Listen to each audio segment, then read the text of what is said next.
Hey everybody, Mike with Enviroscape LA. Just finished a project this about a couple, 2-3 minutes ago, and you know what? I'm always getting the question, what makes for a great landscape?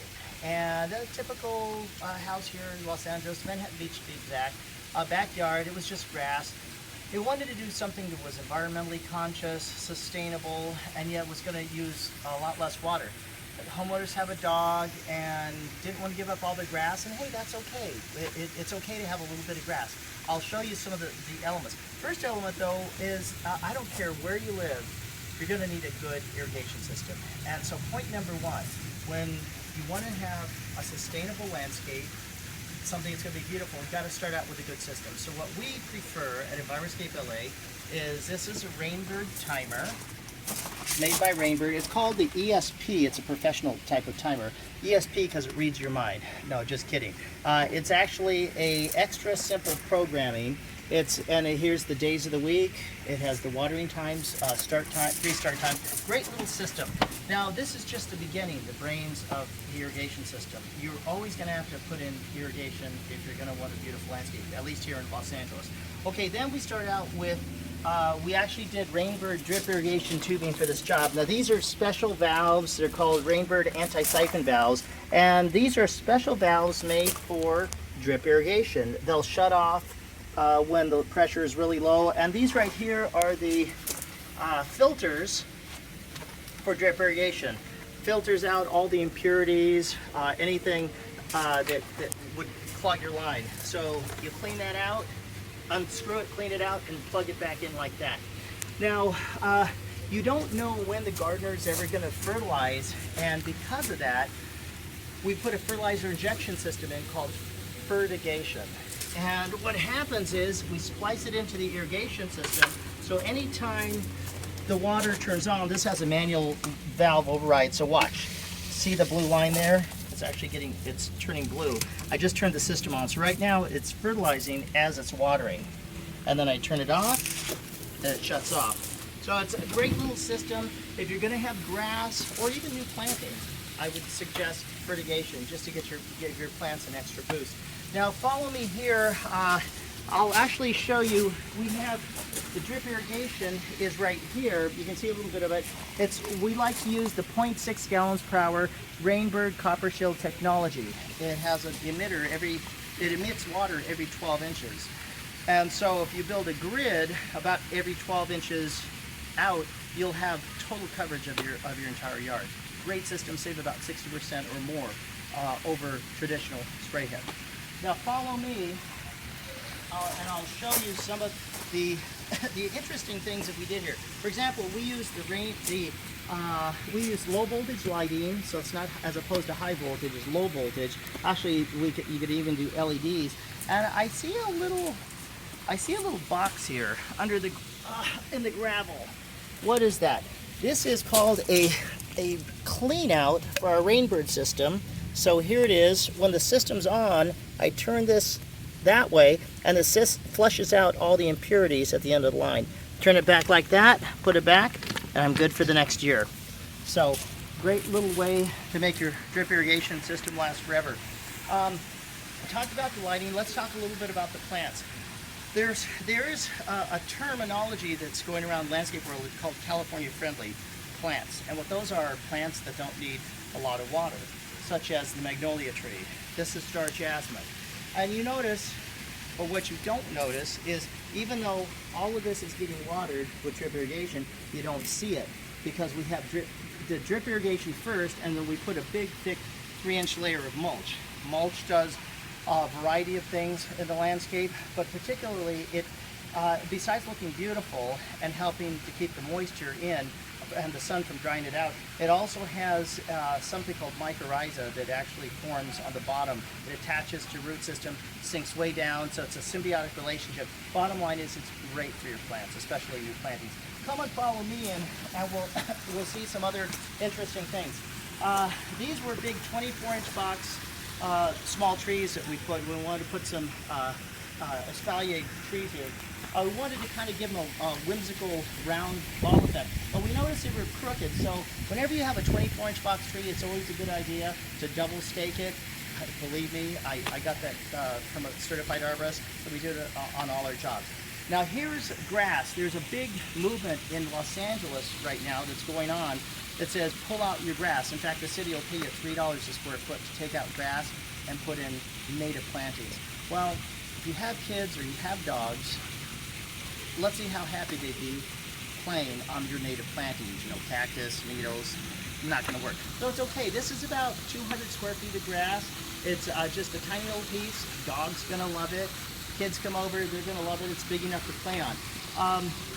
There's a hillside over here that actually shows, it actually shows the drip irrigation in action. Now, why didn't we cover that? It's because we seeded it with red fescue. It's a tall grass. It's going to get really tall. It's beautiful grass, but we seeded it in this case. So in about a month, it's going to have to be nice and big and full. It's a little hillside just to give it some depth and some detail. Over here, we have more.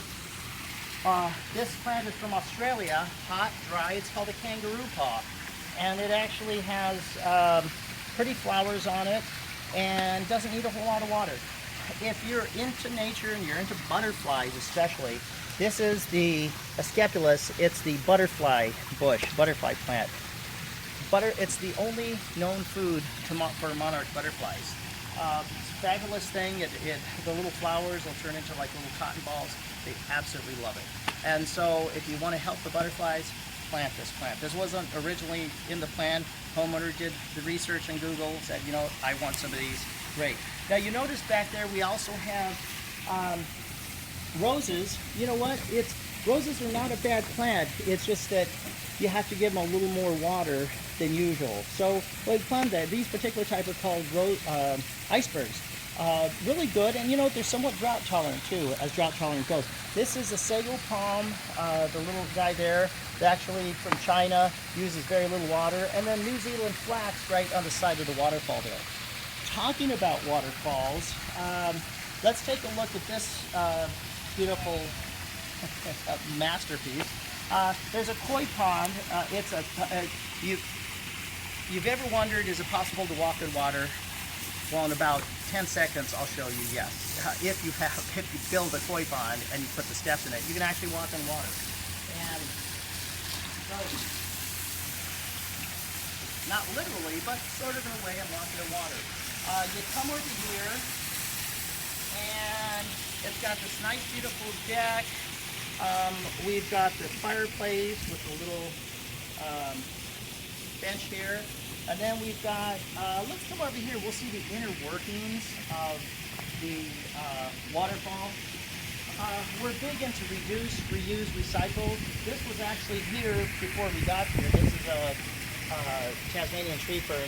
So we actually pulled it out of the ground, saved it for a while, and then we actually replanted it. You can see this boy wants to actually come back to life. So we're kind of assisting it to do that. By the way, I should mention to you that there's this bark again.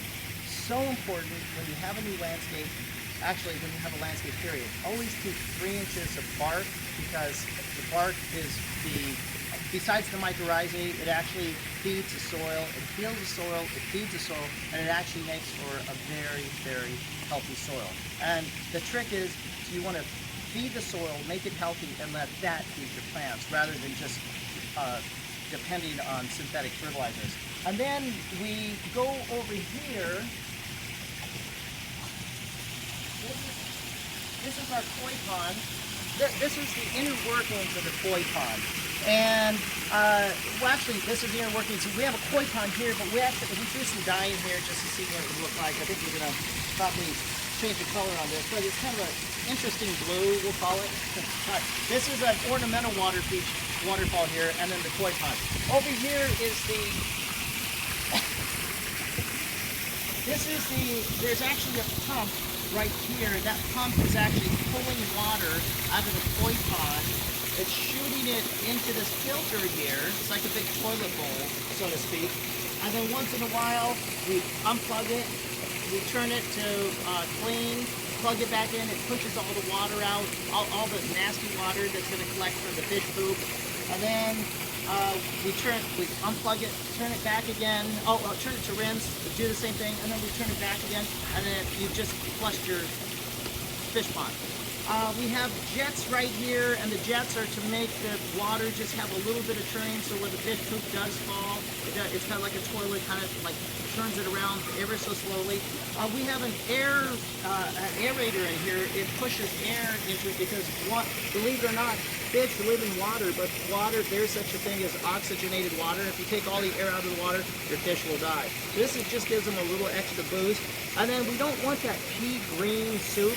Pea soup is great for the body, but it's not, the look is not great for your koi pond. So we have this thing called a UV ultraviolet sterilizer. It zaps into the little algae. So it'll actually go through the UV and it'll send back clean water back here. So these are just the elements of a great landscape. We talked about the right sprinkler system, the drip irrigation. We talked about the clean out for the drip irrigation. We even have air relief valves for it, so when it first turns on, it doesn't explode because that will wear your system out very quickly. Then there's also the timer. You got to get an extra simple programming timer. We talked about the lighting. LEDs use way less lighting, or at least low voltage, at the very least the halogen lights. We talked about mulch. We talked about California-friendly plants that don't use a lot of water. And if you do use a lot of water, or if you do use a plant that uses a lot of water, for example, grass. One thing I forgot to mention, the grass has that underground drip irrigation, no overhead spray. It's all drip irrigation. Fabulous, fabulous product. So I could even be outside laying on the grass, the sprinklers could be on, you wouldn't know it because it's underground watering. It's the whole goal of irrigation is to get water to the roots, and this is the only system that does that. It has no overhead spray, no evaporation. It's great. We talked about koi pond and how this thing looks beautiful. Mind you, this was just a grass before. Now it's a beautiful backyard. And then we talked about the elements of a great koi pond. Elements of landscape and koi pond is you have to have the right filtration systems. The pump, the filter, the UV, extremely, extremely important, and the jets as well as the aerator. We talked about mulch. We talked about the California-friendly plants. Oh, one other thing too. You don't want to have the homeowner out here with a hose because of evaporation. This thing's going to go lower. You don't want to have the homeowner out here filling it up with a hose. So this is called an automatic water fill. As the water goes down, it fills up. And this is the overflow. So if it rains, it'll go out the drain if it gets too high. I think that's about it. I try to condense. We teach entire hour. What I just did in a few minutes, we teach hours and hours and hours of this. And if you're a homeowner, you probably don't want to be bored with the specifics, but at least it's good for you to know what to look for in a great landscape, the elements of a great landscape. And if you're a contractor and you see something here you like, feel free to contact me. We put out hundreds of YouTube videos on how to do this stuff. But if you just want it done and you're in the South Bay, contact us. Mike with Enviroscape LA. Our phone number, office 310-420-8507. Actually, that's my cell number. Go ahead and call that. And this is Mike from Enviroscape LA signing off. When you think sustainability, think Enviroscape LA.